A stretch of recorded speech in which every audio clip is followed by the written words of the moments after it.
साहब हैं मोहम्मद अली मिर्जा साहब, उनका एक क्लिप मेरी नज़रों से गुजरा है। उन्होंने नियो के डिजिटल प्लेटफॉर्म को एक इंटरव्यू दिया, तो उस पर जो साहब उनका इंटरव्यू कर रहे थे, उन्होंने इंजीनियर मोहम्मद अली मिर्जा साहब से ये पूछा कि ये आपने लौंडे लपाड़े का लफ्ज़ इस्तेमाल किया पाकिस्तान तहरीक इंसाफ वालों के लिए, तो ये क्या मतलब, इसके बारे में आप क्या कहेंगे? तो उन्होंने कहा ये कोई बुरा लफ्ज़ नहीं है भाई, ये कोई गाली नहीं है, कोई कुछ नहीं है।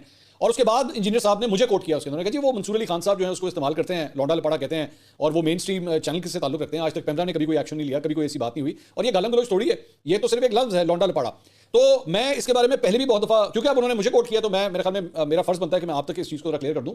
मैं पहले भी कई दफ़ा ये बात कह चुका हूं, अब मैं इसकी डिक्शनरी में से निकाल के आपके सामने जो है ना, मैं इसका जो तर्जुमा है वो मैं आपके सामने रख देता हूं। बराए मेहरबानी गूगल है ना, गूगल GGLE, उसको खोल के वहां पे लिख लें, उर्दू में लिख लें लौंडे लपाड़े, क्या लफ्ज़ है लौंडे लपाड़े, लिख लें ये टक करके। उसके बाद रेख्ता बड़ा मशहूर एक वेबसाइट है, उर्दू की शायरी होती है, उर्दू की डिक्शनरी होती है, वहां पे बहुत उर्दू के बारे में बहुत सी चीज़ें होती हैं, तो उसकी उर्दू की डिक्शनरी खोल लें। ये हमने खोल के आपके सामने रखी हुई है, लौंडे लपाड़े।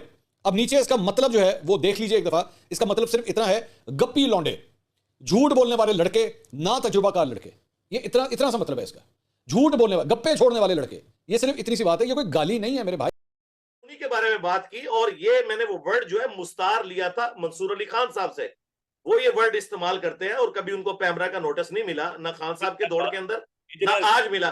तो ये लफ्ज मैंने इस्तेमाल किया था, ये इसको आप चलें अगर सॉफ्ट करना है तो बच्चे बचूंगड़े कर लें, या आप कह लें वो बेबीज जो अभी इमैच्योर हैं, ये मैंने उसकी ट्रांसलेशन की थी। इसको मैंने कोई वल्गर लैंग्वेज के तौर पे नाउजुबिल्लाह इस्तेमाल नहीं किया, ना मुझे जेब देता है कि मैं इस तरह की बात करूं। गुजारिश ये है कि मंसूर अली खान साहब जिस उसमें बोल रहे होते हैं ना, जिस सेंस में बात कर रहे होते हैं, जिस तरह से लौंडा लपाड़ा वो इस्तेमाल करते हैं, वो हरगिज जिस तरह से आपने बयान किया उस तरह से नहीं है। लिहाजा हमारी तो ये थी कि कम से कम चलें, आपका रिबटल भी आएगा, ये कोई स्टेटमेंट भी आएगा। रिबटल आया ना जी, देखें ना, जब आप मुझे ये बातें कर रहे हैं, मैं आपको बताऊं, चले आपने अगर मुझसे दलील लेनी है ना तो फिर ले लें। सही बुखारी के अंदर हदीस मौजूद है कि नबी सल्लल्लाहु अलैहि वसल्लम के सहाबा के बारे में एक बंदे ने स्टेटमेंट दी सुलह हुदैबिया के मौका पर, हुजूर के सामने आके खड़े होके, और कहा कि या रसूलल्लाह, वो तो कहता था मोहम्मद, ए मोहम्मद, ये तुम्हारे साथी जो है ना, ये अनकरीब तुम्हें छोड़ जाएंगे जब तुम पे मुश्किल वक्त आया। अब हजरत अबू बकर सिद्दीक सॉफ्ट तबीयत के इंसान है, हजरत उमर तो बड़े हार्ड लाइनर थे। हजरत अबू बकर जैसे बंदा, इतना नरम मिजाज बंदा, उनको इतना गुस्सा आया, उन्होंने कहा कि तुम वही काम करो जो तुम करते हो, अपने बुतों की शर्मगाहों को जाके चाटो, जो तुम्हारा काम है। तुम ये बात कर रहे हो रसूलुल्लाह के साथियों के बारे में। तो अब आप अंदाजा करें, रिबटल में जब बात की जाती है, मैंने कोई गाली नहीं निकाली, मैंने इन इमेच्योर लोगों के लिए वो टर्म यूज की जो इस्तेमाल हो रही है। गाली पता कब होती? अगर मैं यूथिया या पटवारी इस्तेमाल करता। देखें मेरी एहतियात है, मैं तब भी मैंने रेड लाइन फिर भी नहीं क्रॉस की, और ये सब कुछ रिबटल के तौर पर हो रहा है। क्या ये मुमकिन है कि उन्हीं लोगों ने ये क्लिप्स काटे हों जो ये चाहते हैं कि एक पीटीआई की फॉलोइंग और आपकी फॉलोइंग एक दूसरे के आमने सामने आए, या फिर आपको पीटीआई की फॉलोइंग के सामने किया जाए ताकि कोई एक लड़ाई करवाई जाए बुनियादी तौर? देखिए जी, मेरे पास तो कोई सबूत नहीं इसके, लेकिन ये प्रैक्टिकली तो हुआ है कि जो कुछ किया है वो पीटीआई के यूट्यूबर्स ने किया है। उन्हीं के जो सरकर्दा लोग थे वो सामने वीडियोस जब आके बना रहे हैं, मुझे बताएं, और सारे बजाय मुझे फोन करने के, जमील फारूकी साहब हों, वीडियो बनाने के बाद फोन कर रहे हैं। अच्छा जी, तारिक मदीन साहब से तो मेरा कोई राब्ता नहीं है, सदीक जान साहब से भी मेरा कोई राब्ता नहीं है।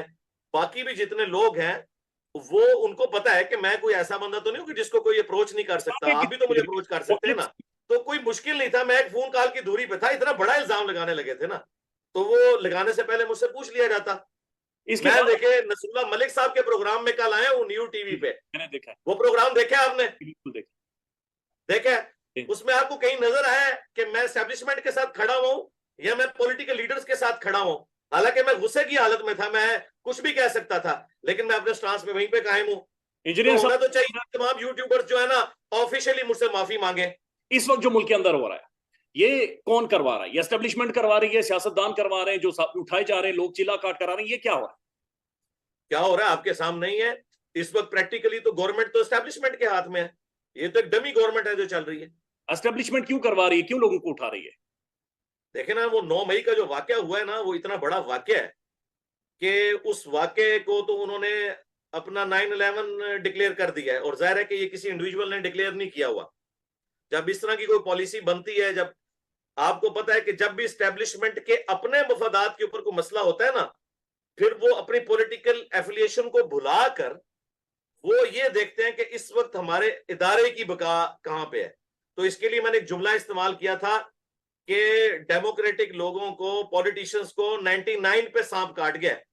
9 मई जो है ये 99 पे सांप काटा है, और उसकी वजह से वो लोग जो डिफेंसिव मोड में थे अब वो ऑफेंसिव मोड में आ गए हैं, और वो सो कॉल्ड जो डेमोक्रेटिक लोग थे, पीपल्स पार्टी और नून लीग, जो ये समझते थे हम चार्टर ऑफ डेमोक्रेसी को लेके चल रहे हैं, वो लोग भी, उनको भी पता है ये गलत हो रहा है, उसके बावजूद वो सामने इसलिए नहीं आते। उनमें से कई बड़े बड़े लोग हैं जिन्होंने हमें निजी महफिलों में ये बात की है कि ये गलत हो रहा है, ऐसे नहीं होना चाहिए, लेकिन कहते हैं क्या करिए इंजीनियर साहब, काम भी बड़ा बड़ा पे है, 9 मई अनासी कितों सामने आके मुकाबला कर सकते हैं, खान की क्योंकि वाकया तो बहुत बड़ा हो गया है। खान की स्टेटमेंट के अंदर वजन है कि 9 मई के हवाले से एक जुडिशियल इंक्वायरी करवाई जाए, और जो इमरान खान समझते हैं कि उसके खिलाफ वो बिल्कुल होनी चाहिए, हाँ। बिल्कुल होनी चाहिए।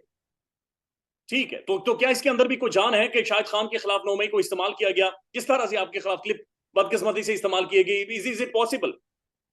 देखिए, मैंने कहा ना कि खान साहब से जो मिस हैंडलिंग शुरू में होगी ना, उनकी स्टेटमेंट कि जब मुझे पकड़ेंगे तो ये तो होगा, अब ये इतनी बड़ी स्टेटमेंट है कि इसके बाद जितनी भी वो स्टेटमेंट देंगे तो वो तो आप देखें, किसी भी गोरे की अदालत में भी ले जाएं तो वो कहेगा देखो यार, इसने उस वक्त ये स्टेटमेंट दी थी, जब इस तक हीट पहुंची है तो अब ये कह रहे हैं कि जी पकड़े लोगों को। अब वो जो पकड़े जा रहे हैं वो बेचारे 10,000 लोग, उनकी जो तकलीफ है वो कोई अंदाजा कर सकता है। बहरहाल मैं आपको एक बात बता दूं, जहां तक डॉक्टर उस्मान साहब का ताल्लुक है ना, मैं उनको पर्सनली जानता हूं जी। वो बेचारे हालातों वाकयात की वजह से जरूर बैकफुट पे होंगे, लेकिन वो खुद एक दयानतदार इंसान है। हमें इस वाक़े से पहले भी, बाद में भी कई दफा उनसे जो है वो इस अपने मामलात में जो है ना वो जरूरत पड़ी है, उनके साथ डिस्कशन की, तो मैंने उनको एक जेंटलमैन पाया। और फिर उसके बाद FIA के चंद सीनियर ऑफिसर्स जो उनके अंडर भी काम करते रहे, और वो आप समझ लें कि एक पक्के सपोर्टर है PTI के आज की डेट में भी। उसके बावजूद वो कहते हैं कि नहीं, डॉक्टर उस्मान साहब की शराफत में कोई शक नहीं है, लेकिन इस वक्त हालात एक्स्ट्राऑर्डिनरी हो चुके हैं।